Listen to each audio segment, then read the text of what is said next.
Life time science நேர்களுக்கு வணக்கங்க. இப்போ நம்ம பார்க்கறது கேட்டிங்கன்னாங்க, கேதுனுடைய யோகா அமைப்புங்க.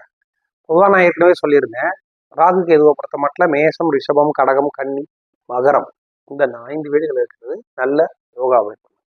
இது கேதுவை பொறுத்த மட்டும் கேது குருவோட வீட்டில் இருக்கிறது மிகப்பெரிய யோகம். அந்த கேது குருவோட சேர்ந்து இருக்கிறது எந்த வீட்டில் வேணாலும் இருக்கலாங்க. அதுவும் குருவோட வீட்டில் குருவும் கேதுவும் சேர்ந்து இருந்தா பெரிய யோகாங்க. அதுக்கு அடுத்தபடியா கடகத்துல குருவும் கேதுவும் இப்ப சேர போறாங்க. வர டிசம்பர்ல 2026 குருவும் கேதுவும் கடகத்துல சேர போறாங்க. அந்த மாதிரி குருவும் கேதுவும் சேர்ந்துருந்தா கோடீஸ்வர யோகம் உங்க ஜாதத்துல இருக்கிறான்னு பாருங்க. கண்டிப்பா அவங்க ஒரு நாள் இல்ல ஒரு நாள் அவங்க கோடீஸ்வரம். அது எந்த வகையில அப்படின்னா, மனைவி வகையிலையோ, அம்மா வகையிலையோ, அப்பா வகையிலையோ, இல்ல மாமனார் மாமியார் வகையிலையோ, அதெல்லாம் தெரியாதுங்க. தொழிலையோ அவங்களுக்கு கோடீஸ்வரம். அது அவங்க லக்னத்தை பொறுத்து மாறுது.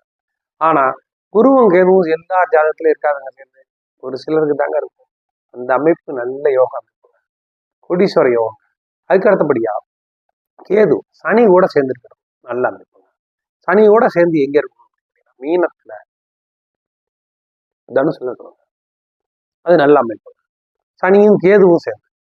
அதுக்கு அடுத்தபடியா பாத்தீங்கன்னா புதனோட வீடான கன்னியில சனியும் கேதுவும் சேர்ந்து நல்ல அமைப்புங்க. இந்த மாதிரி கேது சேர்ந்திருந்தா நல்ல அமைப்பு. இல்லைங்க கேது தனியா தாங்க இருக்கிறாரு, கேது தனியா இருந்து அந்த கேதுவை குரு பார்க்கணும்.